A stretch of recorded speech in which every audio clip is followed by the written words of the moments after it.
भारतीय स्वतंत्रता आंदोलन के पहला क्रांतिकारी मंगल पांडे के आज जन्मदिन है। 19 जुलाई 1827 के यूपी के फैजाबाद के सुरूरपुर में मंगल पांडे के जन्म भइल रहे। मंगल पांडे मूल रूप से यूपी के बलिया जिला के रहे वाला रहने। 1849 में 18 साल की उम्र में वो ईस्ट इंडिया कंपनी के 34वां बंगाल नेटिव इन्फेंट्री में सिपाही के तौर पर भर्ती भइने। 1850 के दशक के उत्तरार्ध में सिपाहियन खातिर नया इनफील्ड राइफल आयल रहे।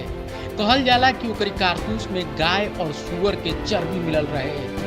ऐसन में धार्मिक भावना के साथ खिलवाड़ मान के 29 मार्च 1957 के अंग्रेजन के खिलाफ मंगल पांडे विद्रोह कर दिए।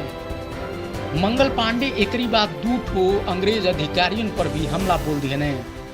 मंगल पांडे की करतूत पर उनके खिलाफ मुकदमा चलाओ गई और उनकी फांसी के सजा भई। 18 अप्रैल 1857 को उनके फांसी देवे के रहे, लेकिन अंग्रेज डरा गए नहीं कि कहीं मंगल पांडे के विद्रोह के चिंगारी पूरा देश भर में ज्वाला न बन जाओ। ऐसन में 10 दिन पहले ही 8 अप्रैल के चुपके से मंगल पांडे के फांसी दे दी गई।